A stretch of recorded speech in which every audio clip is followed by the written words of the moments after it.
lihat kota, wah bersih, tamannya bagus gitu kan, wah lampunya cerah. Begitu aja ke pelosok kan, wah ini Paroek ya. Jawa Barat tuh ada sekian orang yang masih BAB sembarangan. Juga tahun 70-an para politisi dan pemerintah supaya memperhatikanlah hal seperti ini gitu ya, sering terjun langsung ke bawah melihat kenyataan di lapangan itu seperti apa gitu. Selamat siang sahabat Odesa semuanya dimanapun berada. Kali ini kita akan berdiskusi mengenai sanitasi dan kemiskinan. Di sini saya Abdul Hamid bersama Pak Anton, bersama juga dari Cimahi nih siapa?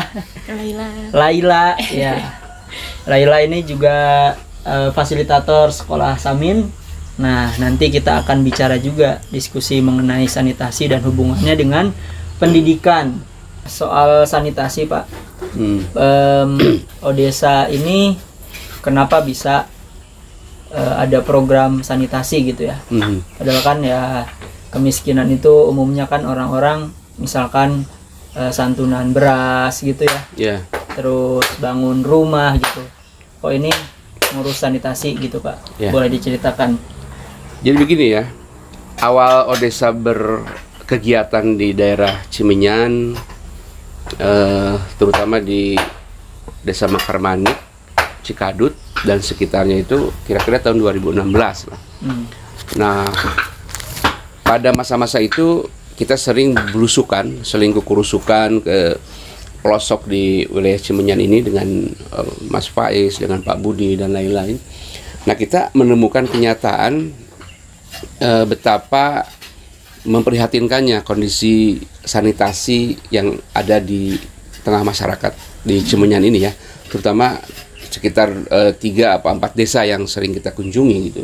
Kita masuk ke perkampungan dan kita menemukan betapa tidak sehatnya lingkungan mereka. Misalnya kita menemukan di situ fasilitas MCK ya, jamban keluarga atau jamban umum tidak representatif lah, misalnya bagaimana cara penyediaan air bersihnya, kemudian fasilitas untuk buang air besar atau juga pembuangan air kotor.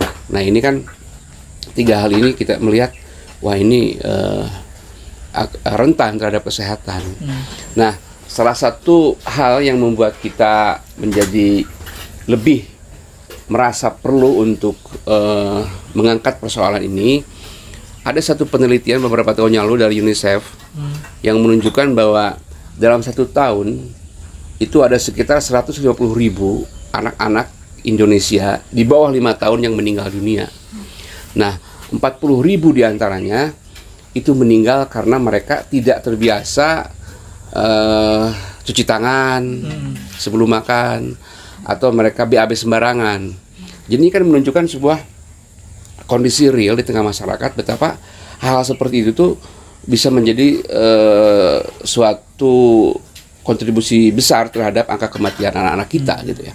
Nah, itu yang membuat kita berpikir gimana caranya ini kita melakukan satu gerakan walaupun mungkin tidak masif ya karena keterbatasan kita, tapi yang penting ada sesuatu yang bisa kita lakukan untuk kesehatan warga di sini gitu ya. Makanya kemudian kita melakukan gerakan untuk membangun MCK umum ya, bukan MCK untuk keluarga saja, tapi ini MCK umum gitu ya.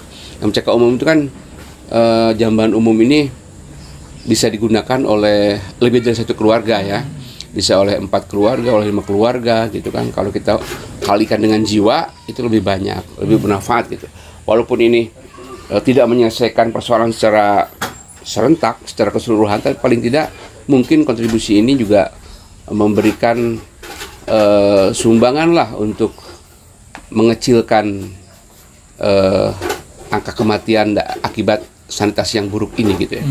Walaupun sebetulnya kita di lapangan tuh sering mendapatkan satu kenyataan bahwa ada beberapa pihak yang seringkali merasa tersinggung gitu ya kalau kita menganggap di sebuah desa, di sebuah kampung itu terdapat kondisi sanitasi yang buruk gitu ya, karena dianggap mungkin kita membuka aib atau mempermalukan mereka. Padahal tujuan kita itu bukan seperti itu.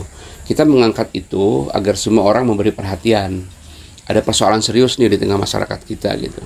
Jadi bukan hanya persoalan pembangunan fisik, pembangunan sekolah dan yang lainnya, tapi juga ada hal-hal mendasar yang persoalan domestik masyarakat kita yang halaman belakangnya gitu ya, yang jarang tersentuh gitu kan. Atau bisa kita katakan isu ini juga bagi para politisi yang rajin kampanye untuk pemilu misalnya tidak menjadi sebuah isu yang seksi gitu. Ya kan? Mana misalnya ada politisi yang menjanjikan bahwa kalau saya terpilih nanti saya akan bangun sekian jamban umum atau MCK umum untuk meningkatkan atau memperbaiki sanitasi lingkungan yang buruk di tengah masyarakat. Nggak ada kan? Hal seperti itu yang membuat kita prihatin. Nah, sejauh ini Yayasan Odesa Indonesia yang tentu juga mendapat dukungan dari para donatur yang tidak henti-hentinya mereka menyumbangkan sebagian rezeki mereka untuk pembangunan MCK ini. Alhamdulillah kita sudah membangun lebih dari 35 unit MCK jamban umum ya di daerah Cimenyan ini dalam kurun waktu dihitung dari mulai 2017 sampai sekarang 2023 ya. Ya sekitar berapa tahun? 6 tahun ya. Ya bagi sebuah yayasan yang tidak punya uang ya lumayan lah segitu kita bisa membangun gitu ya, dengan harapan nanti juga banyak teman-teman atau pihak-pihak lain yang tergerak untuk membantu kita. Dan yayasan kita ini sangat terbuka untuk diaudit ya, dan memang uangnya juga tidak banyak-banyak amat. Untuk satu MCK itu harganya sekitar 22 sampai 25 juta ya, dengan 2 atau 3 pintu gitu kan. Kita biasanya SIM-nya kan ada uang bangun gitu aja. Jadi sangat terbuka dan transparan. Kan di sini daerah pegunungan gitu ya Pak. Ya. Kalau dari pendapat saya sepertinya pembangunan MCK sendiri akan sangat sulit ketimbang kayak di Bandung kota gitu. Bapak mungkin bisa ceritain ke saya dapat kendala-kendala apa sih Pak ketika pembangunan MCK itu sendiri? Ya sebetulnya kendala itu lebih banyak pada persoalan pendanaan sih ya, karena itu hal yang sangat prinsip. Kalau soal kontur tanah, kondisi geografis di Cimenyan ini itu sejauh ini bisa diatasi lah ya, karena kendaraan bisa kita bawa sampai ke titik paling dekat dengan lokasi pembangunan MCK itu gitu ya, masih bisa kita lakukan. Walaupun untuk itu tentu memang ada ongkos-ongkos tambahan lah ya, ongkos-ongkos tambahan karena memang lokasinya seperti itu. Nah itu sebetulnya persoalan-persoalannya. Di samping tadi hambatan-hambatan dari pihak adalah tidak semua ya, dari pihak-pihak tertentu yang merasa bahwa ini tidak koordinasi dengan mereka misalnya kan, atau dianggap kita tidak cukup sopan santun kepada mereka gitu kan. Kayak gitulah hal-hal yang sebetulnya tidak terlalu prinsip bagi kita, karena prinsip kita kan sebetulnya kita tidak untuk mempermalukan siapapun, kita kan hanya membantu gitu ya. Mungkin pemerintah setempat terlalu sibuk dengan persoalan-persoalan lain ya, kita membantu lah hal-hal yang tidak sempat mereka lakukan gitu. Lagi pula kalau kesulitan teknis yang mengerjakan kan orang setempat, lokal, udah biasa kan. Ini ya untuk Laila mungkin disuruh disuruh ngaduk misalnya kan sulit gitu bayangannya. Tapi ya karena di lokal itu ya biasa bangun rumah juga kan, misalkan akses jalannya udah biasa ya, jadi udah tapi tadi tuh yang perlu diingat ya di pendanaan ya masih seret gitu. Nah terus kita itu sistemnya tidak begini, bantuan yang kita salurkan itu tidak misalnya ngasih uang, suruh mereka belanja, kerjain silakan, nggak begitu kita sistemnya. Itu kan sistem konvensional seperti itu, hanya kita beliin barang, kasihkan kepada yang kita bantu, silakan bangun sendiri, nggak seperti itu juga, karena kita tidak bisa mengontrol secara kualitas ya, kemudian juga speknya seperti apa, sesuai juga atau tidak dengan apa yang kita rencanakan. Jadi tidak menyerahkan pembangunan fisiknya itu kepada si pemilik lahan atau si pemilik rumah, gitu ya. Seolah ketika kita sudah ngasih uang atau membeli barang yang dibutuhkan, seolah beres saja. Enggak seperti itu kita tungguin itu sampai benar-benar beres, bangunannya, finishingnya benar-benar sip, dan airnya benar-benar mengalir gitu. Kalau ada MCK tidak ada airnya kan ya sama aja nggak menyelesaikan masalah gitu kan.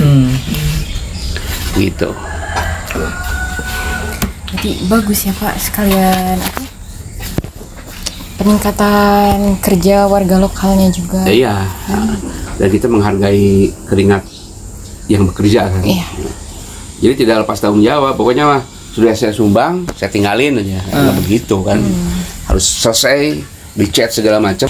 Nah, saya nanya balik, pernah di kampung mana ini ngajar?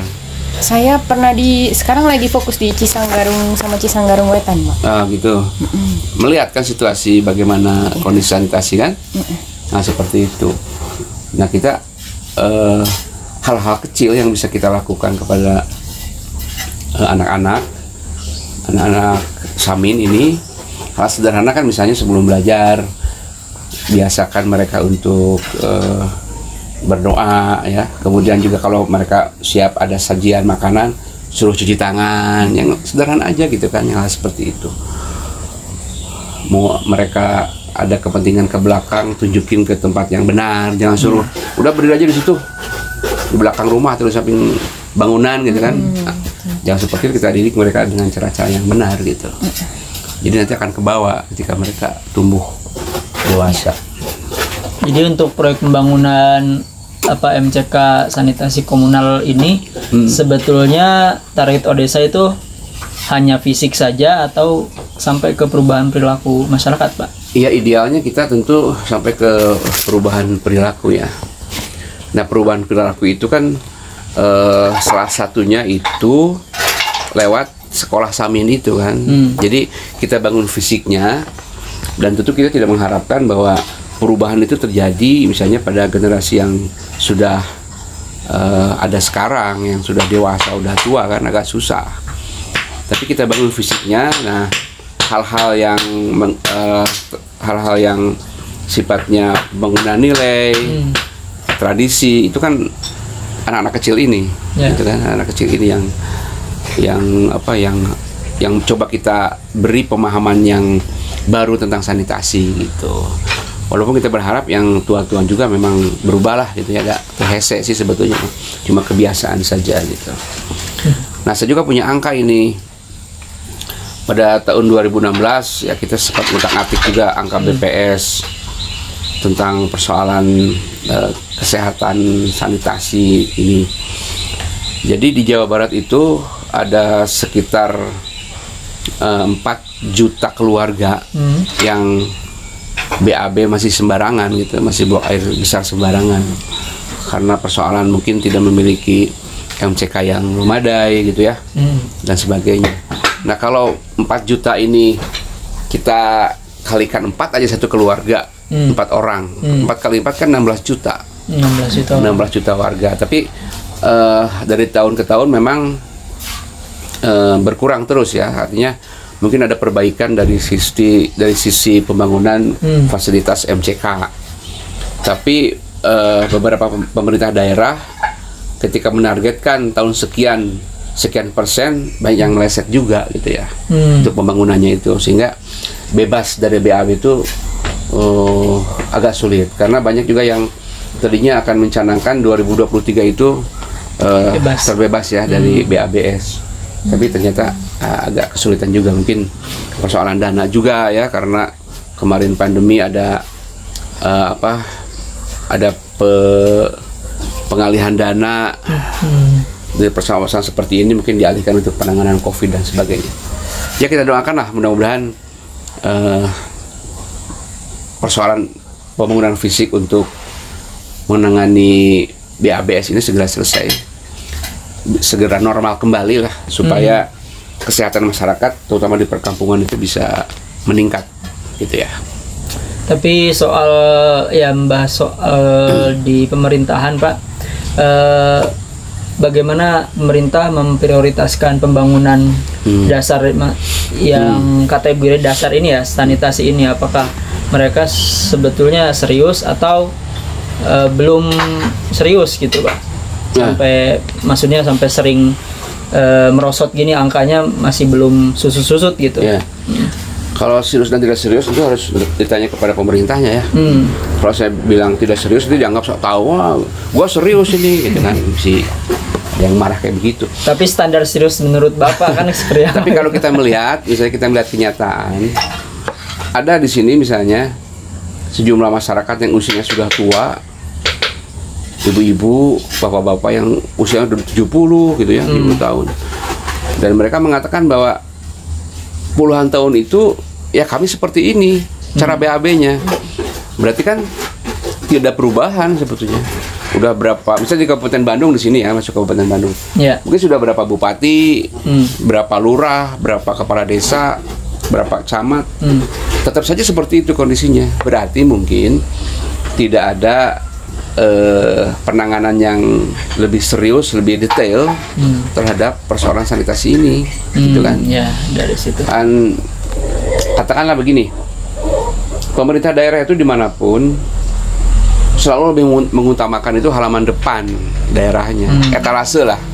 Etalase itu kan dipantes-pantes, ada alun-alun perbaiki sedemikian rupa, gitu kan, direvitalisasi.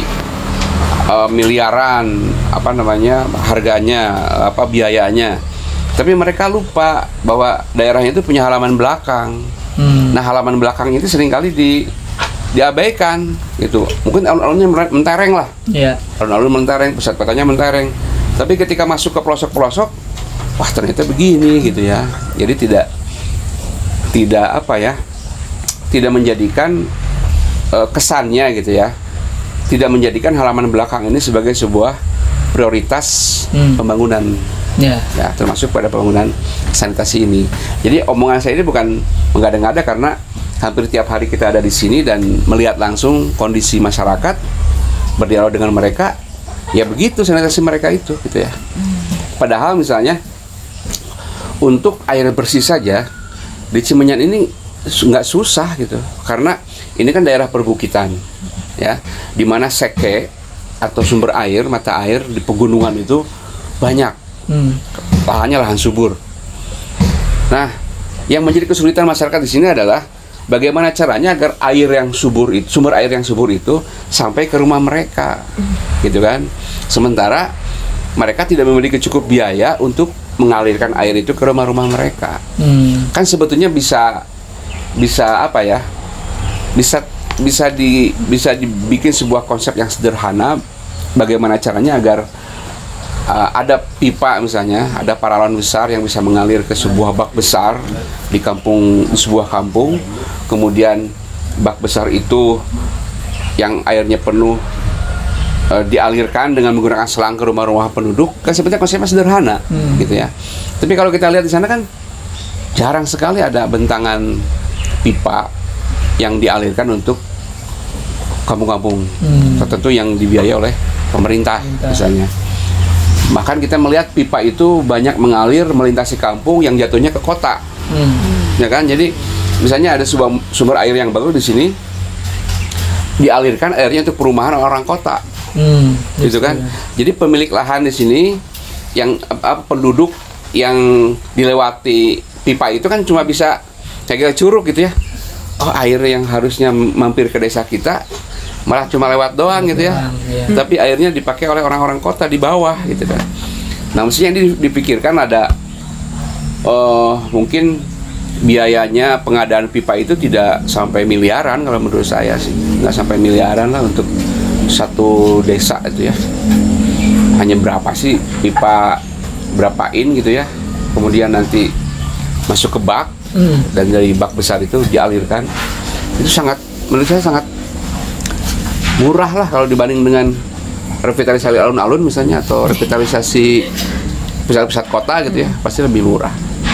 Apalagi Gitu. apa namanya proyek pembangunan ini Pemda ya, kantor Pemda. Iya, satu pemerintahan tuh pastilah daerah-daerah yang jadi etalase tuh pasti lebih dahulu didahulukan, karena itu kan katanya itu sebagai wajah kota gitu ya, wajah kota.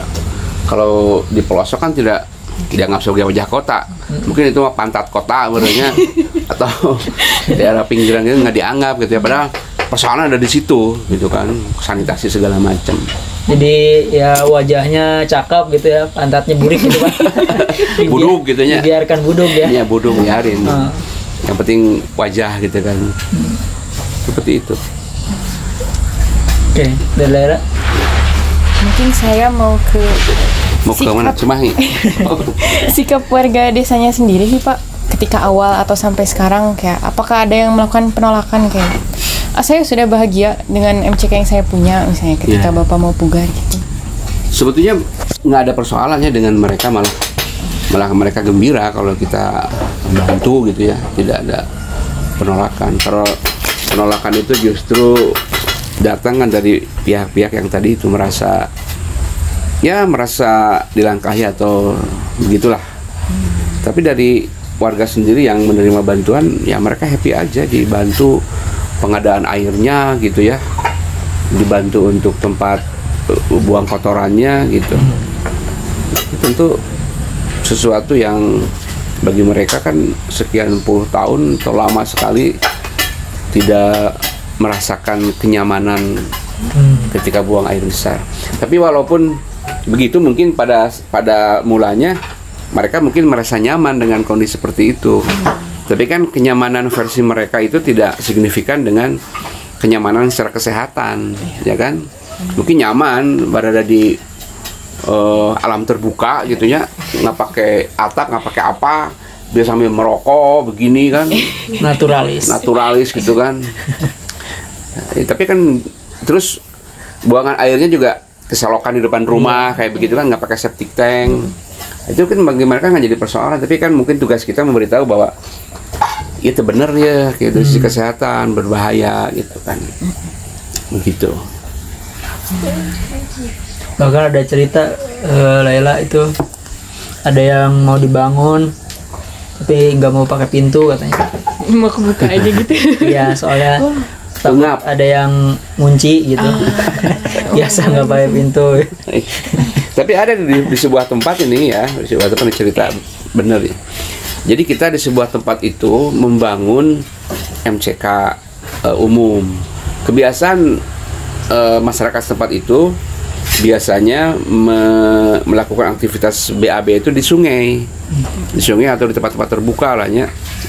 Nah, ketika kita bangun udah selesai, kita tengok ke sana seminggu gitu, itu masih bersih apa jamban yang kita bangun itu. Kita tanya ternyata mereka tuh belum terbiasa untuk BAB di ruangan, ininya ada atapnya, kemudian ini tertutup, ngerokok geungap gitu kan. Betul.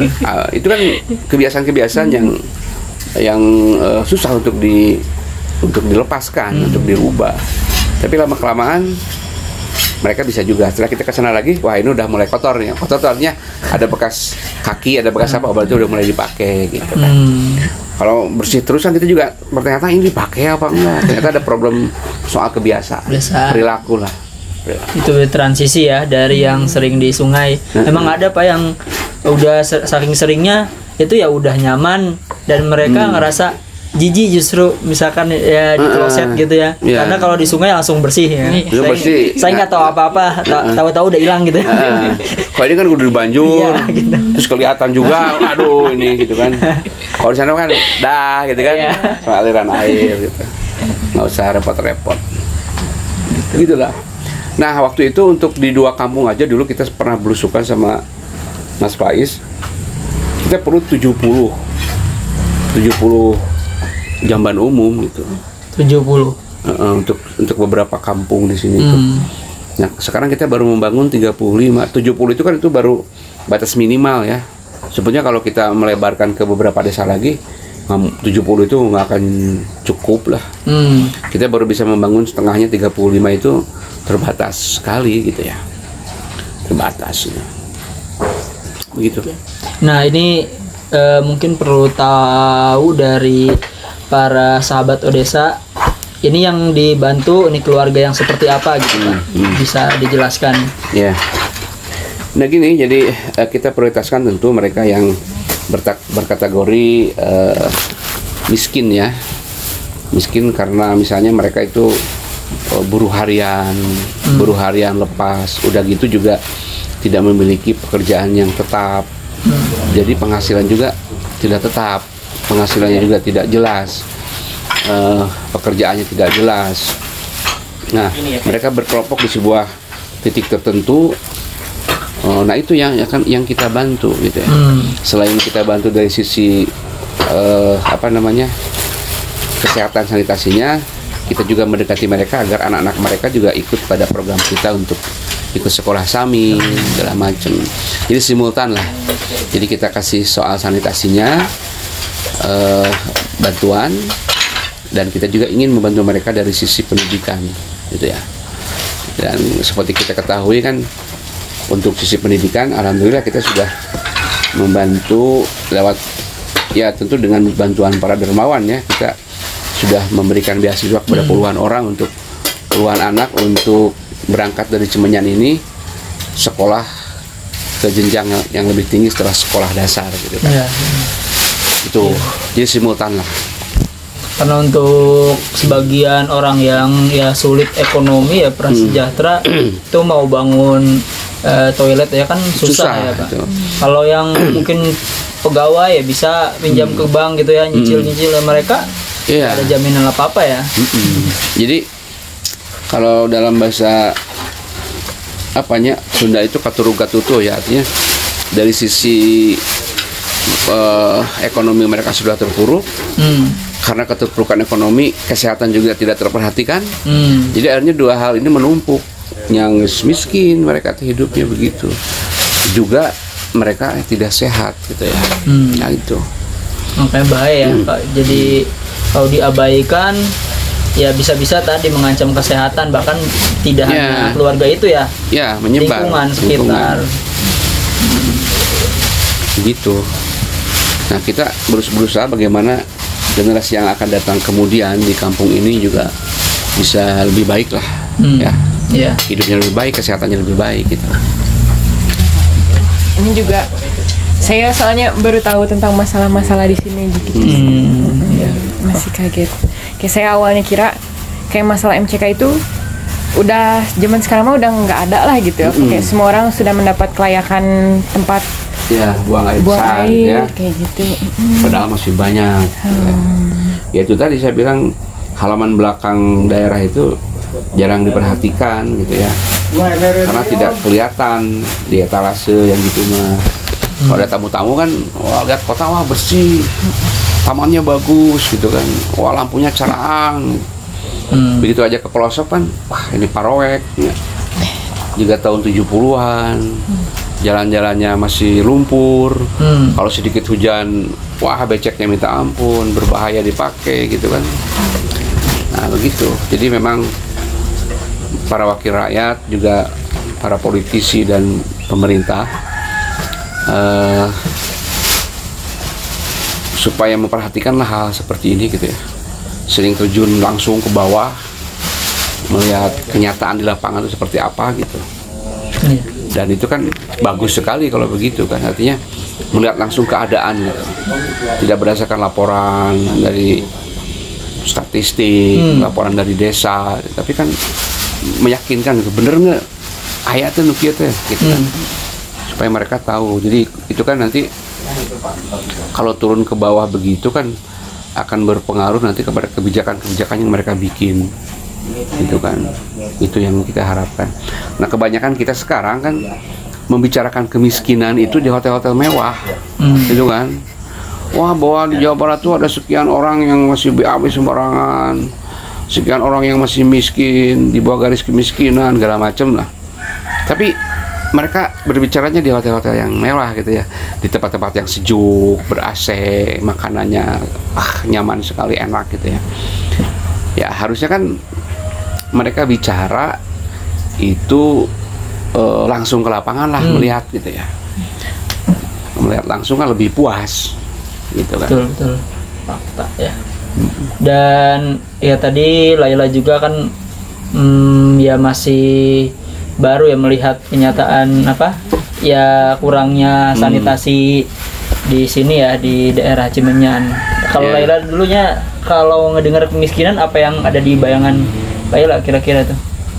Mungkin selalu fokusnya lebih ke pangan sih. Pangan Kayak makanan yang kurang atau pendidikan kurang.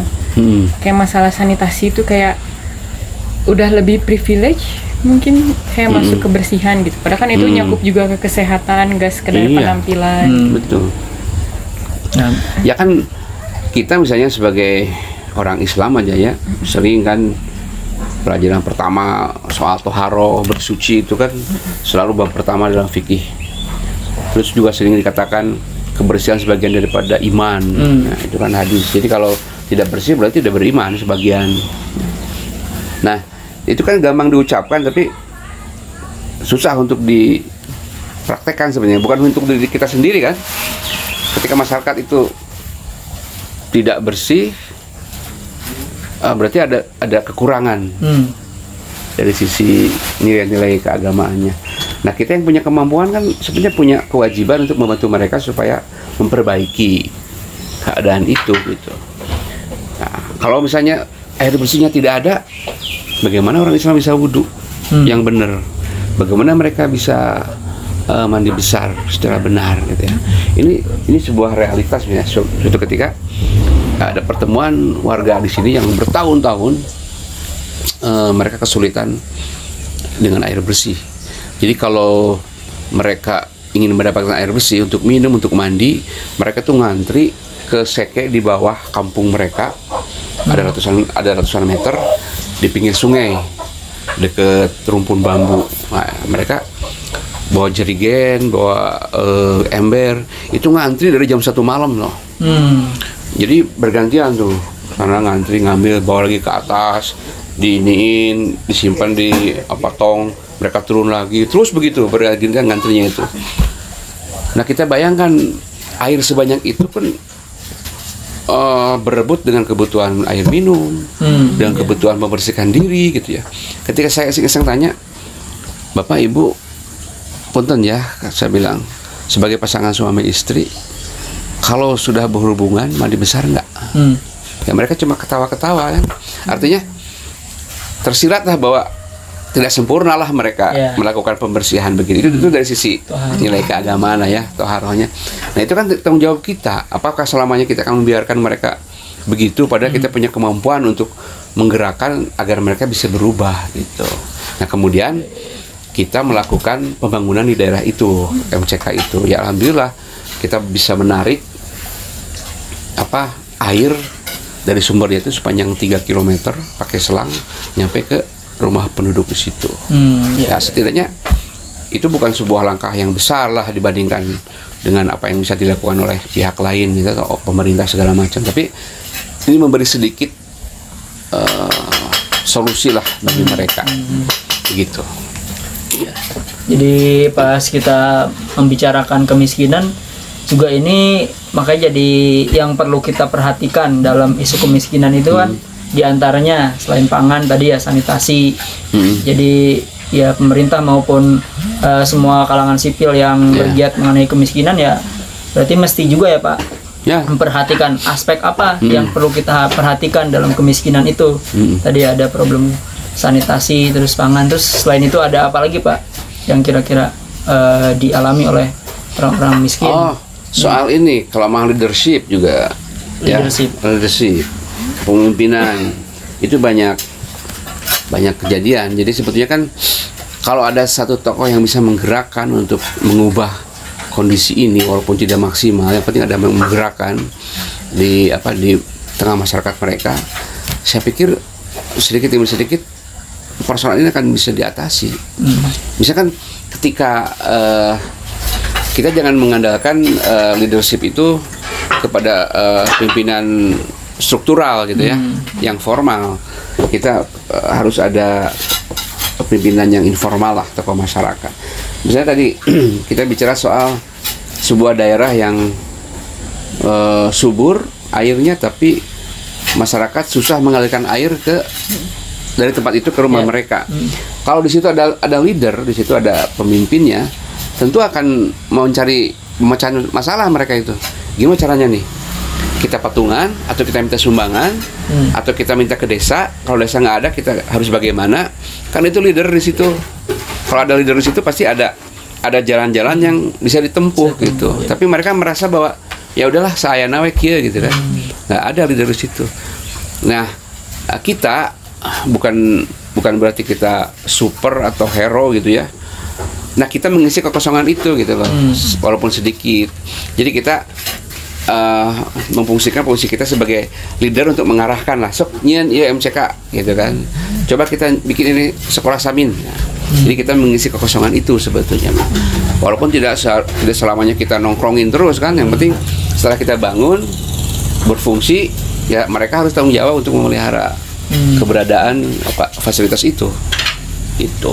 Kepemimpinan lokal ya. Nah, informal itu kan perlu. Iya, iya. Jadi memang kalau ya seandainya melihat ada yang kemiskinan, kita juga bisa melihat ya ini ada kepemimpinan nggak ya di situ ya. Dan biasanya kalau kemiskinan yang merajalela itu nggak ada kepemimpinan gitu. Iya, biasanya begitu. Kan nggak terurus maksudnya ya. Nggak terurus. Karena kan pemimpinan itu harus tampil di depan dan beri jalan keluar untuk masalah-masalah yang ada di masyarakat. Mungkin kan kepala desa, RW sampai RT ada di situ, ada kan? Ada. Cuma kan pemimpin struktural itu belum tentu juga bisa menjadi panutan gitu ya. Ketika dia hanya duduk di situ, ya sudah posisinya di situ. Tapi mampu nggak dia menggerakkan, gitu kan? Mampu nggak dia menggerakkan? Kalau pada posisi itu tapi tidak bisa menggerakkan, ya artinya fungsi kepemimpinannya tidak ada sebetulnya. Hanya sebagai fungsinya pejabat gitu, bukan pemimpin. Pejabat dan pemimpin kan beda. Iya, teknisnya itu ya contoh ada yang longsor gitu ya, Laila. Terus ya RW-nya itu harus punya kemampuan misal untuk menyusun proposalnya gimana kan. Iya, yang kecil begitu. Seperti itu. Jadi nanti kalau biasanya gitu, kalau umpamanya di daerah itu ya nggak ada kemampuan itu, misalkan yang menyusun laporan ini bahwa ada terjadi begini gitu ya, lapor ke desa. Nah, tanpa kemampuan itu juga bisa terhambat tuh pembangunannya ya Pak. Iya. Iya. Oke, masih ada yang bisa kita diskusikan? Atau Laila mau mencoba fasilitas zaman umum atau gimana? Sekali-kali ke ini, ke pelosok. Saya belum eksplor semua juga deh Pak. Iya, harus keliling. Ini masih luas, masih banyak persoalan. Dulu juga anak-anak sebagian ada yang diajak nonton bioskop tuh Pak. Pada terheran-heran melihat toilet bioskop yang sedemikian kinclong ya. Yang otomatis. Ya, yang apalagi yang otomatis, wah kerannya gitu. Mereka senang gitu melihat keadaan bersih itu, dan semuanya pasti punya naluri untuk mau bersih ya, hidup bersih. Cuma karena tadi udah terbentuk berpuluh tahun bahkan ya. Nah, itu kan cara-cara seperti itu kan edukasi yang tidak langsung ya. Artinya kita ajak mereka ke sebuah kenyataan, ini loh yang bersih itu gitu. Oh, kebayang sama mereka, oh iya begini gitu kan. Itu kan edukasi yang tidak harus mengajarkan begini-begini, bawa aja ke tempat yang bersih gitu kan. Ya. Mereka bisa membandingkan sendiri. Saya tuh dulu pernah ada pengalaman Pak Antoni. Jadi kami itu mengajar, kebetulan di situ yang ada anak-anak kecil. Jadi kami berikan video pengajaran mengenai pentingnya menggosok gigi kayak gitu. Di situ anak-anak kecil sangat antusias. Cuma saya rasa jika ini diberikan untuk anak yang kelas besar pasti kayak udah tahu pentingnya sikat gigi mah kayak gitu-gitu. Mungkin Pak Anton bisa ada metode apa sih yang untuk kelas besar untuk mengingatkan pentingnya gosok gigi, untuk benar-benar pengen gitu gosok gigi atau sanitasi yang lain gitu. Ya kan sebetulnya kebiasaan-kebiasaan baik itu bisa menjadi sebuah keharusan atau tuntutan bagi mereka sebagai katakanlah sebuah kewajiban kalau itu terus-menerus memang diterapkan seperti sebuah nilai kan. Pada awalnya sebuah masyarakat itu tidak memiliki sebuah nilai tertentu misalnya kan, tapi karena secara turun-temurun itu terus diterapkan kepada mereka, lama-lama tumbuh dan akan mengikat mereka pada nilai-nilai itu. Nah, sama juga seperti anak-anak ini, walaupun mungkin kelas besar itu SMP mungkin ya, SMP itu merasa bahwa itu sudah mereka lakukan, yaitu syukur kalau sudah mereka lakukan. Kita kan tidak tahu setiap hari apakah mereka melakukan apa yang kita anjurkan apa enggak. Tapi kalau mereka tidak menolak atau kalau mereka sepanjang mereka tidak menganggap itu sebagai sesuatu yang tidak penting, nah barulah kita agak risau lah gitu ya. Tapi kalau mereka hanya menganggap bahwa mereka sudah tahu itu karena usianya sudah SMA misalnya, saya pikir tidak menjadi persoalan lah. Mudah-mudahan mereka melakukan itu. Karena memang umur-umur segitu kan tentu tidak seperti anak-anak SD ya. Tidak, kalau anak-anak SD kan dicontohkan tuh seru gitu kan. Gimana cara sikat gigi? Ya mereka mencontohkan. Kalau SMP kan tentu ada perasaan risih gitu kan, sesuai dengan usia mereka. Saya pikir tentu itu bukan sebuah, mudah-mudahan ya, bukan sebuah masalah besar gitu. Begitu. Sekian pembahasan dari kami. Terima kasih kepada teman-teman semua. Semoga bermanfaat untuk semuanya. Saya ucapkan terima kasih. Assalamualaikum warahmatullahi wabarakatuh.